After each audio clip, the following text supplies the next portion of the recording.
Assalamu alaikum wa rahmatullahi wa barakatuh. This dear students, now it's your English class.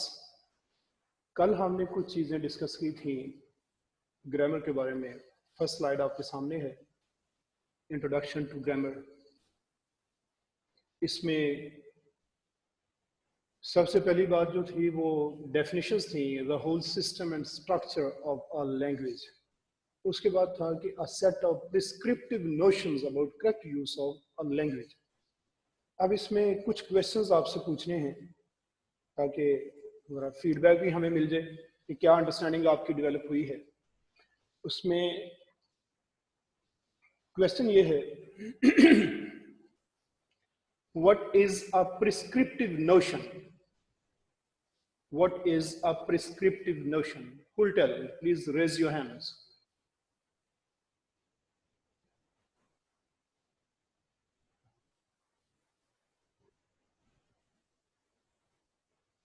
Yes, Arslan. Prescriptive notion.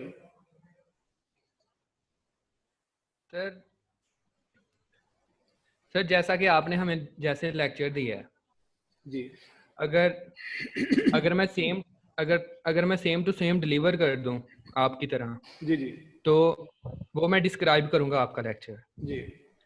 अगर मैं बताऊं कि आपके lecture में कोई गलती थी तो उस गलती को सुधार के मैं बताऊं कि ये चीज इस तरह नहीं इस तरह थी तो उसे सर वेरी प्रेस्क्राइब हो. Good, very good.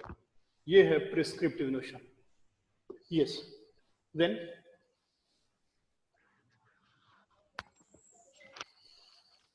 yes, there must be some more questions. Yes, speech जो है, स्पीच, इसके बारे में हमने कहा था कि स्पीच रिटन में तो हम चीजें जब सामने आती हैं उसमें स्पेस होती है.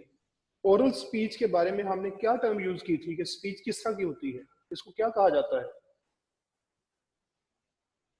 Yes, who will tell? Speech, speech के लिए हमने क्या टर्म यूज की थी कल? Please raise your hands.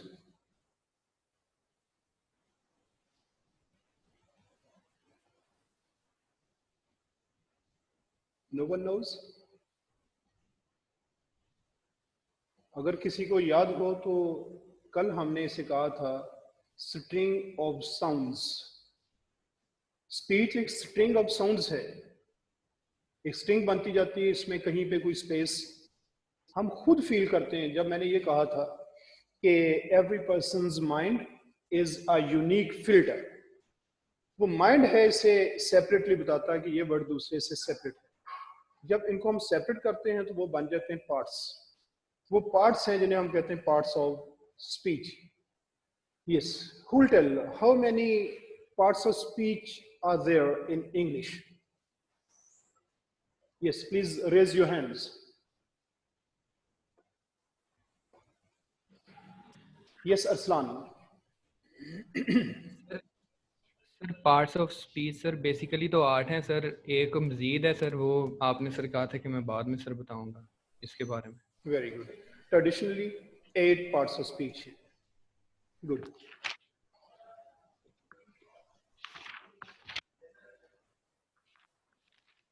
Okay,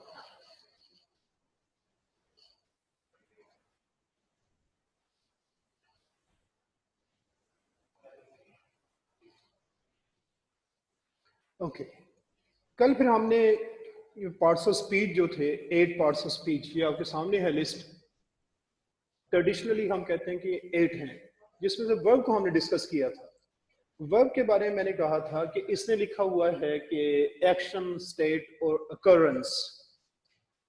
अब ये बताइए कि वर्ब के बारे में मैंने क्या कहा था कि कौन से 3 वर्ड्स हैं जिनसे हम ये असेस कर सकते हैं कि वर्ब किन किन चीजों को डिस्क्राइब करता है, क्या क्या शो करता है. फुल टेल, वर्ब के बारे में हमारी क्या अंडरस्टैंडिंग है? Again Arsalan, anyone else?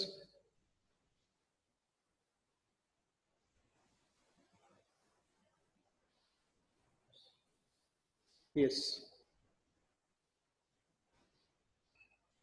yes, please raise your hands. Okay. Yes sir verb जो है सर वो डूइंग के बारे में सर बता मतलब होता है, और बीइंग के बारे में, और तीसरा आपने बताया था हेल्पिंग के सर। यानी हेल्पिंग वर्ब के तौर पे यूज हो जाता है। हेल्पिंग वर्ब से क्या मुराद है? Sir helping verb verb sir मुराद है इससे सर, अगर सर वर्ब के साथ सर कोई मतलब इज एम आर या वाज वर्ब वगैरह इस्तेमाल हो तो सर इसे सर हम हेल्पिंग वर्ब कहते हैं सर। जो सर वर्ब के सर मीनिंग सर जो जो वर्ब का मीन है सर वो उसको सर एक्यूरेट बताता है, या सर उसकी उसके बारे में सर क्लियर करता है सर, उसे सर हेल्पिंग वर्ब कहते हैं sir. Okay, can we say that was is a helping verb? Whenever we find was in a sentence, can we call it a helping verb? Sir वाह sir, sir ये तो sir sentence की sir जो sir structure होगा sir उसकी बनावट से पता चलेगा सर कि वाज किस लिहाज से यूज हो रहा है। अच्छा, वो किस तरह पता चलता है? सर अगर सर किसी मतलब वर्ब वर्ब के साथ इस्तेमाल हो रहा है तो, और वो उस वर्ब के सर मीनिंग जो है वो वाज़िया कर रहा है, तो फिर सर इसे हम हेल्पिंग वर्ब कह सकते हैं वाज को। Very good. इसकी कोई एग्जांपल देंगे? was हेल्पिंग वर्ब के तौर पे कैसे यूज होता है? सर इसकी मिसाल सर अब यही दे सकता हूँ, I was listening my lecture. I was listening to the my lecture. Lecture जी Okay, सर। तो ये इसमें was हेल्पिंग वर्ब होगा। जी सर। और was मेन वर्ब कैसे बनेगा? सर वाज मेन वर्ब ऐसे बनेगा sir, I was a I was a teacher, अगर मैं I ऐसे was a कह दूं कि teacher. मैं। Okay, I was जी absent yesterday. जी sir, I was absent yesterday. Very good. तो इस तरह से was मेन वर्ब का काम करेगा। जी sir. Good. Okay, now the next question. क्या हम किसी वर्ड को देख के उसको लेबल कर सकते हैं कि इसका पार्ट ऑफ स्पीच क्या है? Can you label a word? What helping verb, what part of speech it is? Yes, who will tell?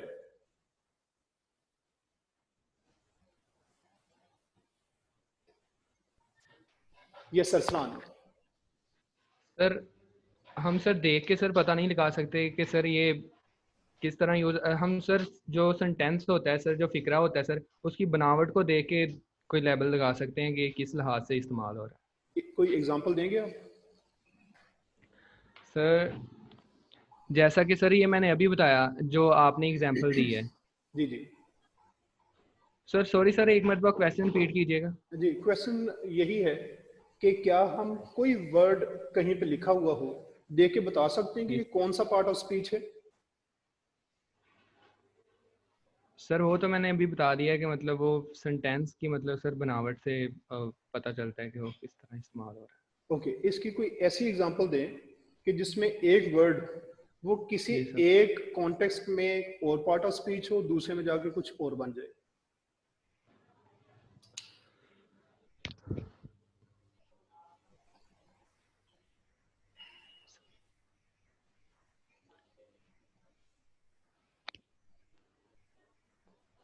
Yes,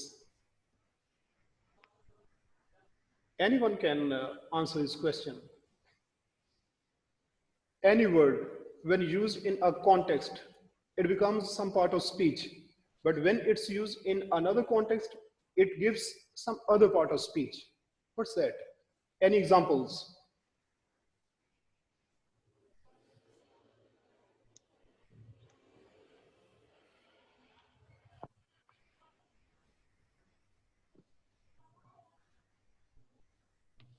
Yes, do you remember the example of blind that I cited? Blind की एक example दी थी आपको। Yes, Arsalan. जी sir याद है मुझे। वही example अगर आप repeat कर दें। सर एक एग्जांपल मेरे पास सर और है, मेरे टीचर ने सर एक मुझे जी बताई चलें, थी सर। आप वो वाली बता दें। सर एक लफ्ज़ है सर प्रेपोजिशन में, अगर हम इसे इस्तेमाल करें, ये जो ब्लाइंड लफ्ज़ आपने बताया था जी जी सर, अगर हम इसे ब्लाइंड इन कहते हैं तो इसका मतलब है कि ये आंखों से नबीना है, तो हम इसे सर ऐसे कह सकते हैं कि he is blind in.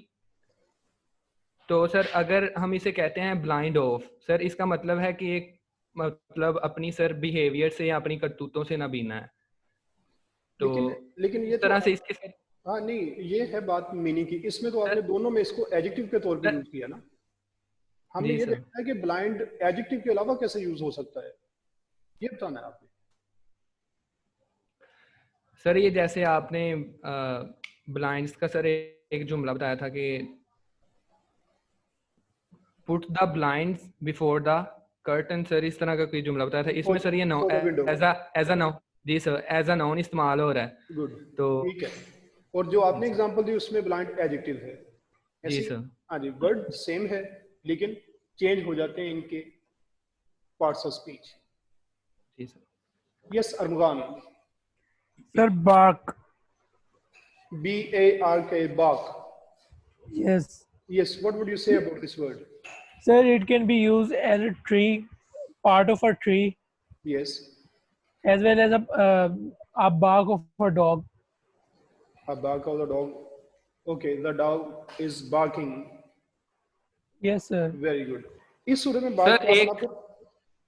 Ji ji, yes, sir एक और जुमला है सर। जी जी, सर आई सा अ सा विच कुडंट सा। यस। सर इसमें सर ये ऐसे यूज होता है सर, आई सा साई विच कुडंट सा। मैंने देखा सर एक कुल्हाड़ा जो काटता नहीं था। सर इसमें ये एडजेक्टिव के तौर पे भी इस्तेमाल होता है सा। इसमें सो एडजेक्टिव कौन सा है?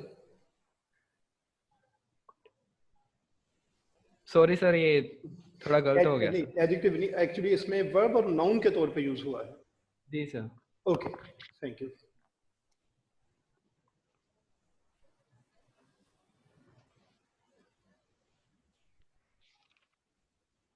ओके, और स्टूडेंट्स ये बात याद रखें कि ये जो वर्ड है ADJECTIVE, इसको आपने यूं समझें। यस अरमगान, अरमगान, यस बेटा। Nothing, sir. ओके, तो बात ये हो रही थी कि एडजेक्टिव जो है ना, एडजेक्टिव, इसको ये देखिएगा, किसी भी इंग्लिश वर्ड में जहां पे जे से पहले डी हो, the D would be silent, like adjective.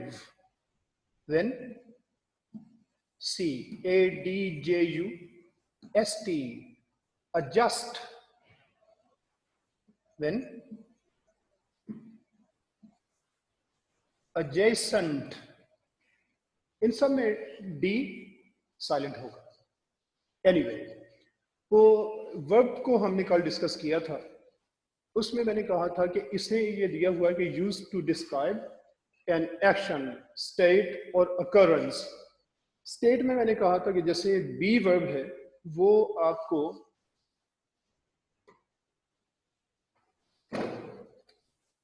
State of being बताता है। अब कुछ वर्ब्स ऐसे हैं कि वो अकरेंस के लिए हम यूज कर जाते हैं, बेसिकली वो बीइंग ही बता रहे होते हैं। कल बी की बात हुई थी कि बी में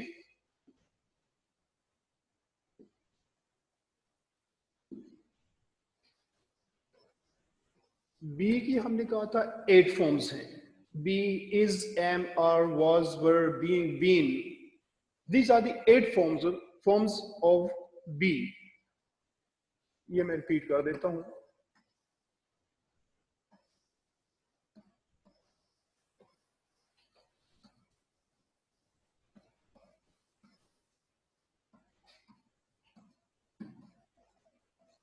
अच्छा, इसके बाद कुछ ऐसे वर्ब्स हैं वो बी तो नहीं है, वर्ब्स कुछ और हैं लेकिन बी की सेंस में यूज हो जाते हैं। वो कौन से हैं? Like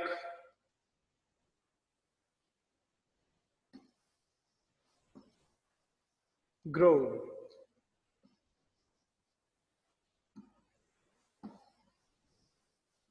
get, feel, look, become, test,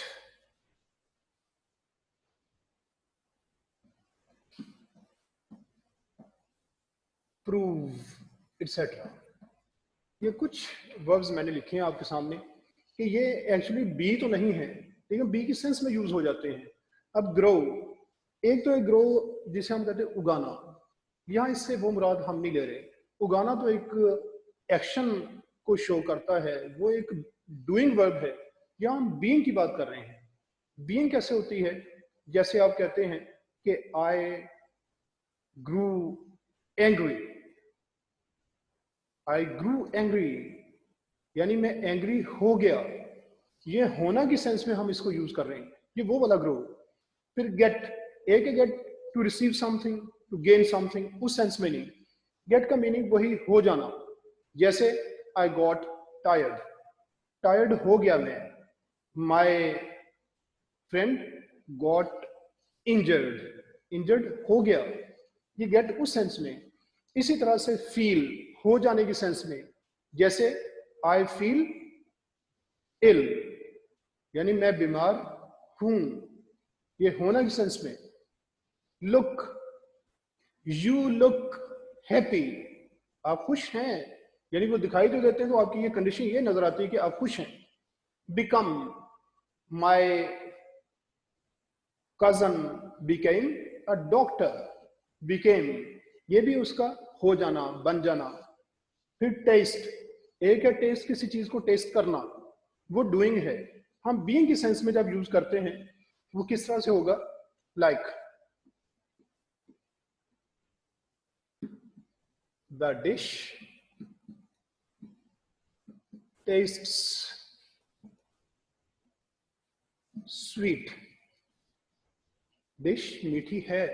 अब डिश खुद को टेस्ट नहीं कर रही किसी चीज को। अगर हम टेस्ट इस सेंस में यूज करेंगे किसने कुछ टेस्ट किया, उस सूरत में ये डूइंग वर्ब हो जाएगा। Like I tasted the dish. ये वाला जो टेस्टेड है ये बीइंग की सेंस में यूज नहीं होगा, ये डूइंग है, क्योंकि इसमें आपने कुछ एक्शन परफॉर्म किया है। और ये वाला ये है बीइंग। तो इस तरह से कुछ वर्ब्स हैं जो बीइंग की सेंस में यूज हो जाते हैं, बी की सेंस में, उन्हें हम बीइंग वर्ब्स में ही रखते हैं। देन ये वर्ब में हमने कहा था कल कि वर्ब जो है ये सिंगल वर्ड के तौर पे कम यूज होता है। मोस्टली इसके साथ कुछ ना कुछ जरूर यूज होगा, हेल्पिंग वर्ब्स होंगे। अब वो हेल्पिंग वर्ब्स होने की वजह से ये वो बन जाती है वर्ब फ्रेज। और वो क्या शो करती है? कोई टेंस शो करेगी। कल मैंने बताया था कि टेंसेस सिर्फ प्रेजेंट सिंपल और पास्ट सिंपल और उनके भी पॉजिटिव सेंटेंसेस सिर्फ ऐसे हैं जो कि हम बगैर किसी हेल्पिंग वर्ब के बना सकते हैं। But when we go towards other tenses and other types of sentences, then we see that it's very hard to form sentences only with the help of the main verb. Definitely we are to go towards helping verbs. They are called auxiliary verbs. तो वो हम लगाते हैं किस लिए? ताकि हम tense बना सकें। मूड, मूड कल मैंने कहा था कि हम आगे इसको स्टडी भी करेंगे, हमारा पूरा आगे टॉपिक है।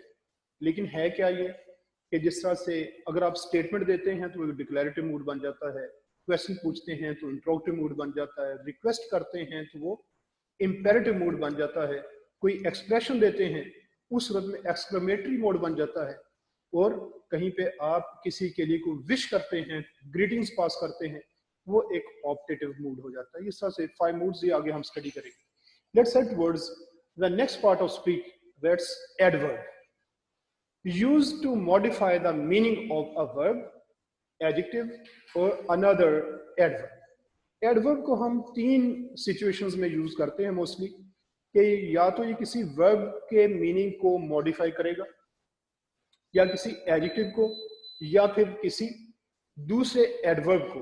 अब ये देखना है कि ये किस किस तरह से ऐसी चीजों को ये मॉडिफाई कर जाता है।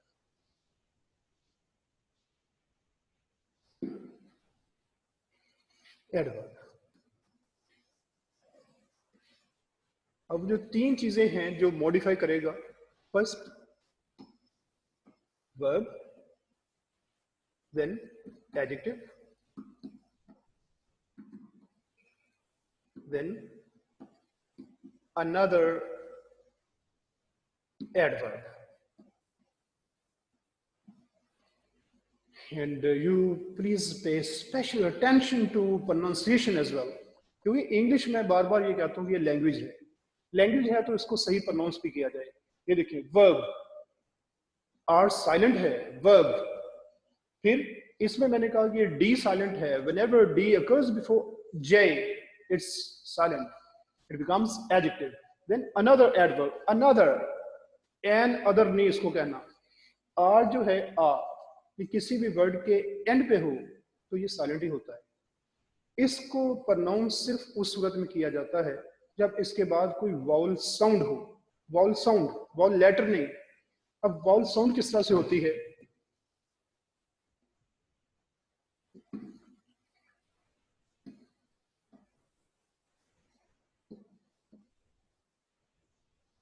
वाउल साउंड जो है ना, ये मैंने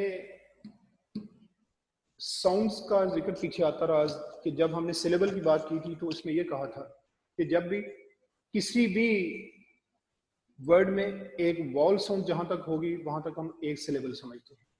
अब वॉल साउंड्स जितनी भी हैं ये बहुत सारी हैं। इसमें इंग्लिश में अगर आप डिक्शनरीज में देखेंगे तो आपको इस तरह से नजर आएंगी। ये आपने डेफिनेटली देखा होगा, ये एक साइन है, कभी ये साइन होगा, कभी ये साइन है छोटा सा,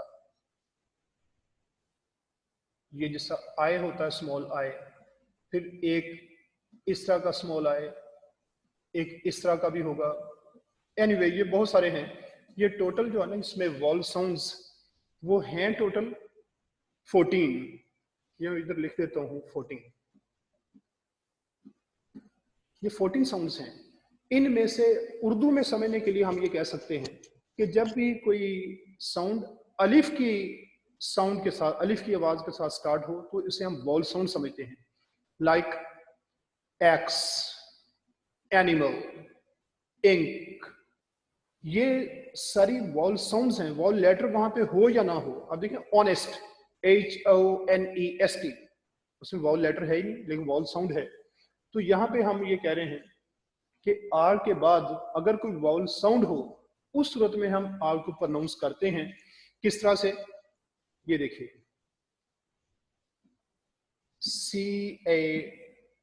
CARRY। अब इसमें अगर आप गौर करें तो डबल आर, ये साउंड तो मिलके एक ही आर की दे रहा है। ये आर की साउंड ये डिक्शनरीज में आपको नजर आएगी। ये जो स्लैशेस होती हैं डिक्शनरी इसमें प्रोनाउंसिएशन बता रही होती है, ये प्रोनाउंसिएशन के लिए है। अच्छा, अब इसमें ये दोनों ने मिलके एक आर की साउंड दे दी। उसके बाद वॉल लेटर नहीं है लेकिन वॉल साउंड है। क्यों? कि आर की साउंड के बाद हमारे पास साउंड बचती है ई। वो ई जो है वो उसी तरह से अलिफ की साउंड से स्टार्ट हो रही है, इस वजह से आर को हम प्रोनाउंस करेंगे कैरी। लेकिन अब ये वर्ड अगर आप देखें CARE, अब इसमें वॉल लेटर तो है लेकिन आर के बाद हमारे पास साउंड कोई नहीं है प्रोनाउंस करने के लिए। अब आप इसमें आर को साइलेंट रखेंगे। क्यों? कि अगर तो ये इस तरह से प्रोनाउंस होता है CAFE, इसमें हम ई को प्रोनाउंस करते हैं कैफे, एफ तक हमारी साउंड रुकती नहीं है। लेकिन यहाँ पे तो आर के बाद हमारे पास कुछ भी नहीं है। देखिए आप आर को प्रोनाउंस करके देख लें। मैं उस तरह प्रोनाउंस करता हूँ जिस तरह कॉमनली कर रहे हैं हम कहते हैं केयर। अब केयर जो आपने कहा तो यहां तक ही आपने इसको प्रोनाउंस किया, ई की तो कोई साउंड नहीं है इसमें। ऐसी सूरत में आर की साउंड भी खत्म हो जाएगी। ये है केयर, CARE, केयर। ये इसको प्रोनाउंस करना है आपने। एनीवे, अब देख हम ये रहे थे कि एडवर्ब किसी वर्ब को, किसी एडजेक्टिव को या किसी और एडवर्ब को मॉडिफाई करता है। अब ये मॉडिफाई किस तरह कर जाता है ये फर्स्ट हम वर्ब में देखते हैं।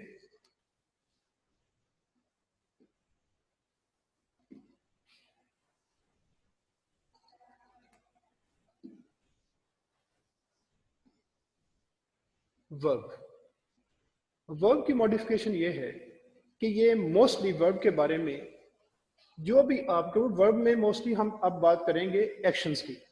वो जो डूइंग्स होंगी उनके लिए ये क्या शो करता है साथ। इसको यूं समझें कि ये क्वेश्चंस हैं। व्हेन, हाउ,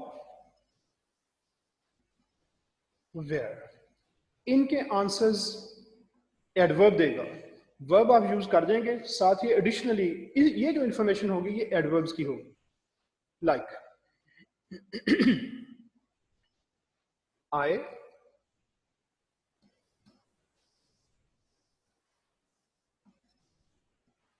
played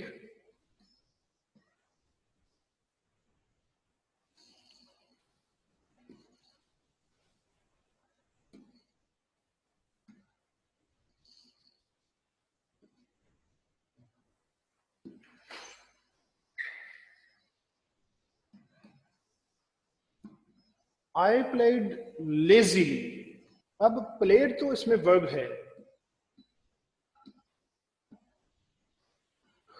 आगे ये जो वर्ड हम यूज कर रहे हैं इसको देखना है कि ये किस क्वेश्चन का आंसर है। लेजीली व्हेन का आंसर, हाउ का या वेयर का, ये कब बता रहा है या कैसे बता रहा है या कहां बता रहा है। Definitely it's telling us about how I played, तो हाउ का आंसर एडवर्ब होगा। तो इस तरह से एडवर्ब ने वर्ब को मॉडिफाई किया। कौन सा वर्ब था? प्लेड। आपने कहा आई प्लेड, मैं खेला। किसने पूछा किस तरह खेले? आपने कहा बड़ी सुस्ती के साथ, मैं थका हुआ था। I played lazily. तो लेजीली ने इस प्लेड को मॉडिफाई किया। इसमें अगर आप बाकी भी देखना चाहें, वैसे तो आगे ये पूरी डिटेल्स हमारी जब हम वर्ब को डिस्कस करेंगे उसमें पूरा चैप्टर स्टार्ट होगा वर्ब फ्रेज का, उसमें देखेंगे। बहरहाल बेसिकली मैं आपको बता दूं कि जिस तरह हमने हाउ बताया, इस तरह से हम यहाँ पे अगर ये कहते कि I played in the morning, अब इन द मॉर्निंग जो है ये सारी फ्रेज मिलके टाइम बता रही है कि हम कब खेले थे, वो बन जाता है एडवर्बियल। एडवर्बियल की टर्म भी ऐसी कॉमन है जिसका वर्ब फ्रेज हम कहते हैं, वर्ब की बजाय वर्ब फ्रेज की टर्म कॉमन है। रीजन क्या है कि वर्ब जो है सिंगल वर्ड वाले कम यूज होते हैं, जैसा लेजीली लिखा, लेकिन in the morning, in the afternoon, at night, in his absence, ये इस तरह के ज्यादा हैं। इस वजह से एडवर्बियल की टर्म ज्यादा कॉमन है, वो एडवर्बियल्स हैं। इस तरह फिर वेयर भी बता दूं आपको। आपने कहा आई प्लेड, कि मैं खेला, कहाँ? In the playground. अब ये जो आप साल लगा रहे हैं ये एडवर्ब्स के काम करते हैं, जो एडवर्बियल्स बन जाते हैं। सिंगल वर्ड यूज करेंगे तो एडवर्ब, अगर आप ऐसे वर्ड्स यूज करें जिनमें एडवर्ब तो नहीं होता लेकिन डिफरेंट वर्ड्स मिलके उसकी जगह पे आ जाते हैं, वो बन जाता है एडवर्बियल। हम इसी का भी एडवर्बियल बना लेते हैं। अब देखें आई प्लेड, अब हाउ का आंसर था लेजीली। अब लेजीली को अगर मैं इस तरह लिख लूं,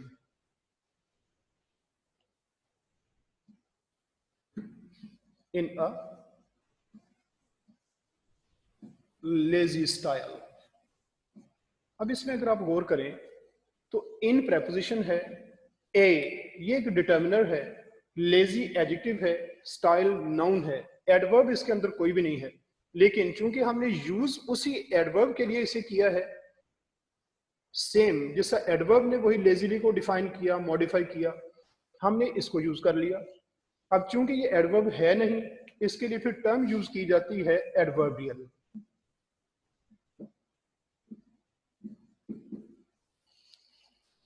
यह टर्म एडवर्बियल। एनीवे, तो हमने कहा कि एडवर्ब किसी वर्ब को मॉडिफाई करता है या किसी एडजेक्टिव को मॉडिफाई करता है। ये सेकंड है। इसमें एडजेक्टिव को जब मॉडिफाई करेगा तो हम यहां पे क्वेश्चन हमारे पास क्या होगा? ये होगा विच। मोस्टली ये विच का वर्ड यूज होगा। अब देखिए अली इज, यहां मैं स्पेस देके लिख देता हूं पायस। अब पायस है एडजेक्टिव,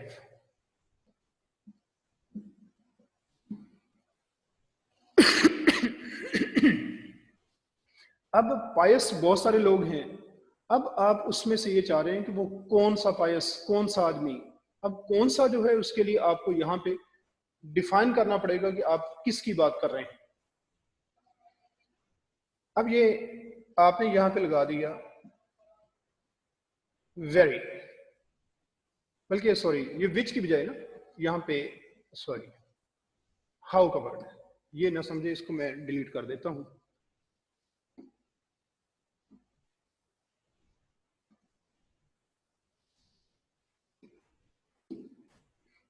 एडजेक्टिव को मॉडिफाई करने के लिए हाउ,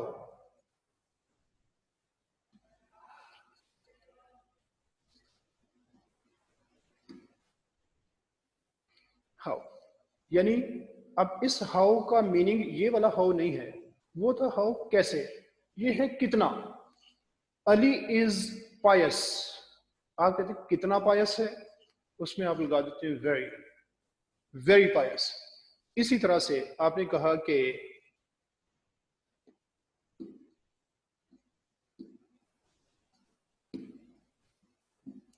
अजमल इज, या फिर स्पेस लेके मैं लिख देता हूं टायर्ड, अजमल इज टायर्ड। अब यहां पे हम क्या यूज करें जो इसको मॉडिफाई कर दे। टायर्ड एडजेक्टिव है, जैसा पायस एडजेक्टिव था, टायर्ड एडजेक्टिव है। अब यहां पे ये बताना कि कितना थका हुआ है, आप कहते हैं थोड़ा सा थका हुआ है। अब आप क्या करते हैं, इज स्लाइटली टायर्ड,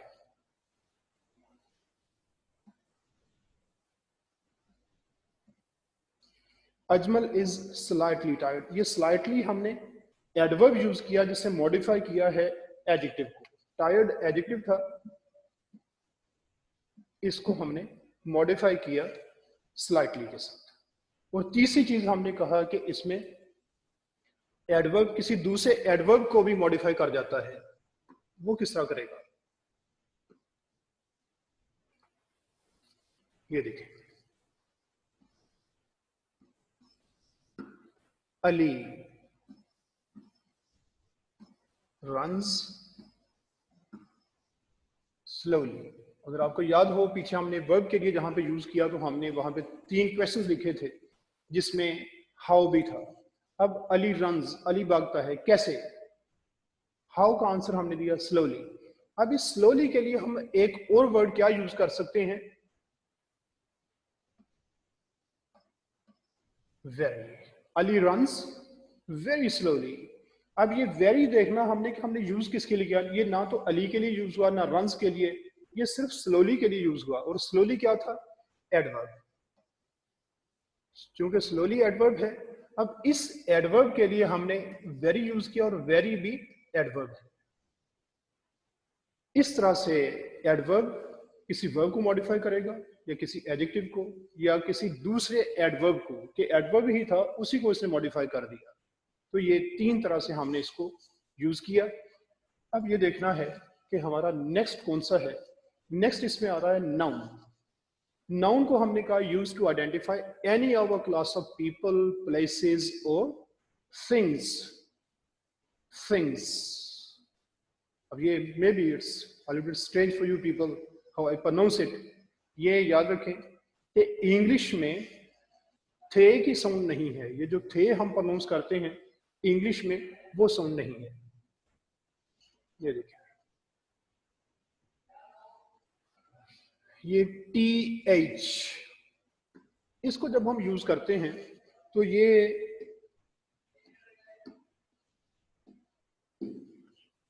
कौन कौन से साउंड देता है। अब हमारे यहाँ ये समझा जाता है कि ये या तो थे की साउंड देगा या फिर दाल की साउंड देगा। ये दोनों ही साउंड्स इंग्लिश में नहीं है। इंस्टेड वहां पे है क्या, एक साउंड है, जब आप डिक्शनरीज में देखेंगे तो आपको ये नजर आएगा सीटा, ये इसकी प्रोनाउंसिएशन है। ये एक्चुअली अरबी का जिस तरह से आप ये सा प्रोनाउंस करते हैं, जहां जहां आप थे प्रोनाउंस कर रहे थे तो वहां पे एक्चुअली ये वाली साउंड है। तो THINK, think, ये जुबान की जो टिप है, the tip of the tongue touches the edge of the upper teeth, that becomes फ। जस्ट ये साउंड है, ये वॉइसलेस है, इसको इस तरह प्रोनाउंस करते हैं, सुने जरा गौर से, बस। ये बन जाती है जैसे THINK, think, think नहीं, थे मैंने लिख दिया, ये गलत है। और दूसरी साउंड जो है वो आप डिक्शनरीज में इस तरह चेक करेंगे तो ये वाला एक सिंबल यूज किया जाता है, ये है अरबी का ही जाल, जिसे हम दाल प्रोनाउंस करते हैं, और ये भी साउंड इंग्लिश में नहीं है। ये देखिए, आपने कहा SMOOTH, स्मूथ, कहते हैं स्मूथली हो रहा है काम, स्मूथली, स्मूथ कोई वर्ड नहीं है, स्मूथ, इसको आपने जाल की साउंड से, और उसी तरह से जिस तरह मैंने आपको बताया कि the tip of the tongue touches the edge of the upper teeth, ये जुबान की नोक दांतों के ऊपर वाले दांतों के किनारे से टच करे तो ये बन जाती है जाल की साउंड या से की साउंड। तो ये सिंग और smooth, I think you people have got it. अब नाउन की बात थी कि नाउन को हम use to identify any of a class of people, places और थिंग्स। अब डिफरेंट क्लासेस हैं। क्लासेस क्या है कि जहां भी आप किसी एक वर्ड को बोलते हैं, हमने कहा कि ये किसी न किसी क्लास में से आपने लिया हुआ है। क्लास में से कैसे है कि आपने कहा बॉय, अब बॉय का जो वर्ड है वो सिर्फ एक ही आदमी के लिए यूज तो नहीं हो रहा, उस आगे जितने हैं वो पूरी एक क्लास है, जितने लड़के हैं वो सबको बॉय ही कहा जा रहा है। इस तरह से हम समझते हैं कि नाउन जो है, नाउन वो एक क्लास ऑफ पीपल, इस तरह प्लेसेस, सिटी जैसे आप कह देते हैं तो पूरी एक क्लास है, सिटीज सारे ही हैं, आप एक वर्ड यूज कर लेते हैं। थिंग्स हैं जैसे व्हाइट बोर्ड है, कैमरा है, कंप्यूटर है, और उसे इसने कहा कि ये है कॉमन नाउन्स, क्यों कि ये पूरी क्लास को रिप्रेजेंट कर जाते हैं, किसी एक आदमी का नाम नहीं होते। और to name a particular one of these, या फिर इनमें से जब हम स्पेशल पे आ जाते हैं, जैसे यहाँ पे अरसलान, अरसलान अब सारे नहीं होंगे, ये सारे पीपल की क्लास को इंडिकेट नहीं कर रहा, बल्कि एक पर्टिकुलर नेम होगा किसी एक स्टूडेंट का, एक आदमी का। तो इसी तरह से प्लेसेस हैं, सिटी का वर्ड हमने यूज किया, वो तो एक कॉमन नाउन बन जाता है, लेकिन फैसलाबाद कहेंगे तो सारे सिटीज फैसलाबाद नहीं होते। फिर थिंग्स हैं, थिंग्स में हम जैसे कहते हैं बुक, बुक हमने कह दिया, बुक तो जितनी भी छोटी बुक हो, बड़ी बुक हो, सिक हो, सिन हो, सबको हम बुक कहते हैं। लेकिन जब हम कहते हैं द होली कुरान, अब सारी बुक्स को होली कुरान नहीं कह सकते, बाइबल हर बुक को नहीं कह सकते। ये क्या है कि हम प्रॉपर नाउन्स की बात कर रहे होते हैं। Then there is pronoun used instead of a noun to indicate something or someone already mentioned. ये जरूरी नहीं है, बहरहाल जो इसने लिखा है पहले मैं आपको ये बता दूं, then I come towards the real definition. अब यहाँ पे आप देखें, किसी नाउन की बजाय जो वर्ड आप यूज करेंगे उसे हम कहते हैं प्रोनाउन। किस तरह से? अब मैं हमेशा ये नहीं कहा शाहिद खटाना ये कर रहा है, शाहिद खटाना साहब ये कर रहे हैं, नहीं, मैं तो आई यूज करता हूं अपने लिए, I am teaching you people. अब आई क्या है? जिसको हम किसी नाउन की जगह पे, अपने नाम की जगह पे मैं आई यूज कर रहा हूं, उर्दू में मैं का वर्ड यूज कर रहा हूं, ये प्रोनाउंस हैं। लेकिन ये जो बात है साथ ऑलरेडी मेंशन, ये कोई जरूरी नहीं है, क्योंकि बहुत सारी सिचुएशंस में जो है मैं आप लोगों से यू क्या के बात शुरू कर दूं तो उससे पहले नाम तो किसी का नहीं आया।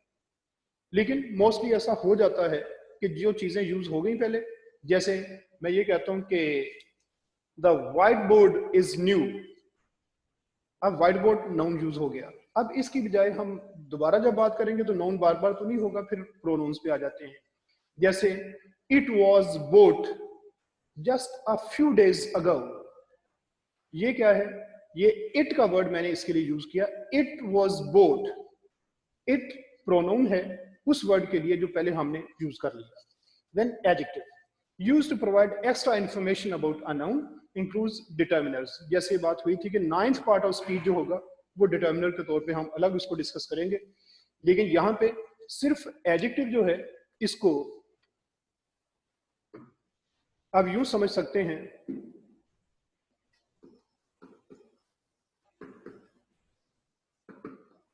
वो जो उस समय मैंने मिस्टेकनली लिख दिया था वहां पे विच, ये एडजेक्टिव के लिए विच है, एडजेक्टिव के मॉडिफायर के लिए हम हाउ यूज करेंगे, जहां एडजेक्टिव की अपनी बात है वहां विच यूज होगा। अब किस तरह से है like bad,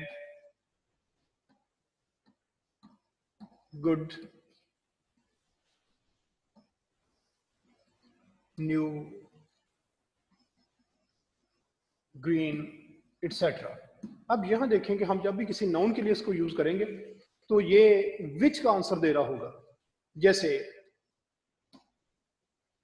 I need books, which books, which का आंसर आप यहां पे न्यू लिख दिया। आई नीड न्यू बुक्स, ये न्यू एडजेक्टिव है जो विच का आंसर दे रहा है। When preposition used with a noun to provide information about position or movement, एक तो है कि वो चीज कोई जहां पे पड़ी होगी उसको ये इंडिकेट करेगी preposition। ये दो वर्ड से मिलके बना है, प्री और पोजिशन से, क्योंकि ये कहा जाता है कि इसकी पोजिशन जो है इस वर्ड की वो किसी नाउन या प्रोनाउन से पहले होती है। लेकिन समटाइम्स हम ऐसा स्ट्रक्चर यूज करते हैं कि बिल्कुल एंड पे चली जाती है, like where are you from, What are you listening to?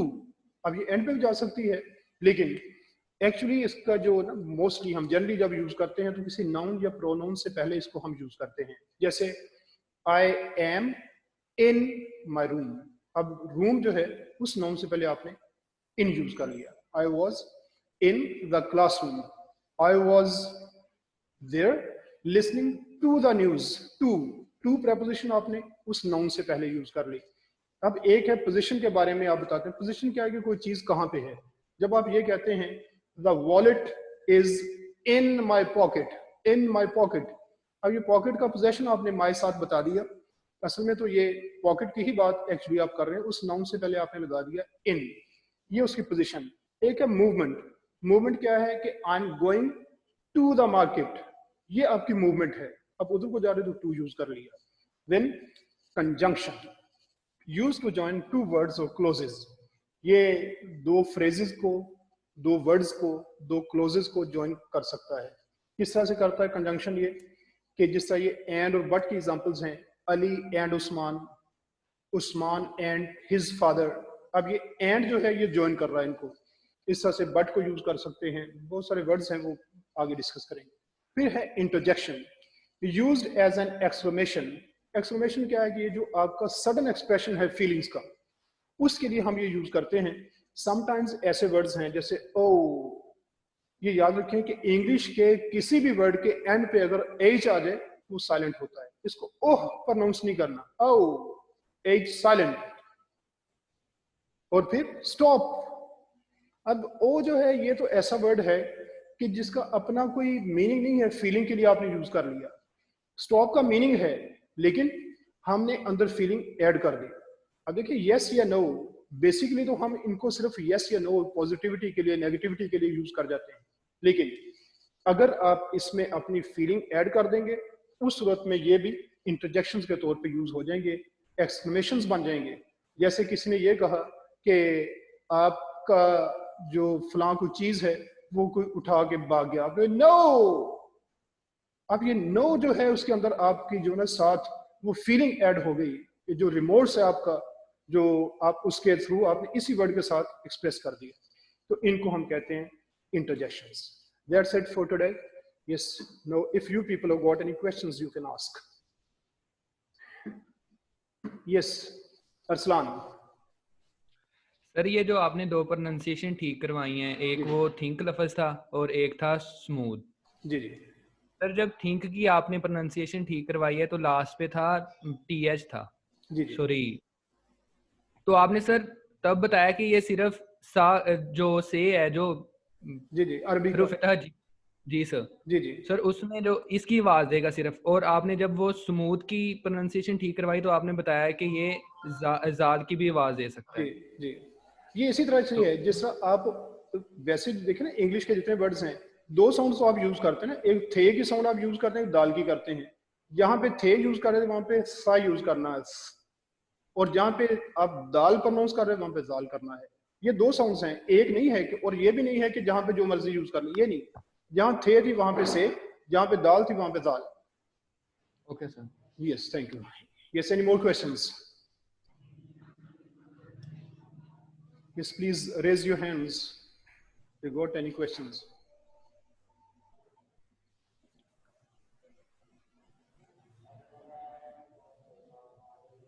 Yes, no questions?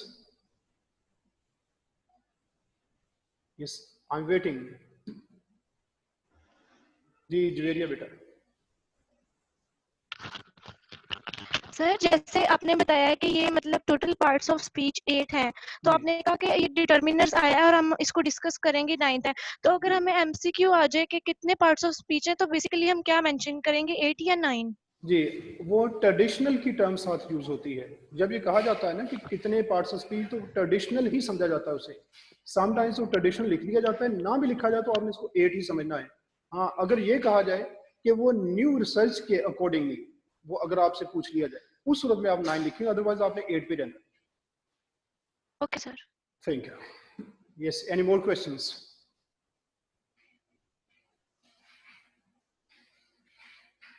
No more?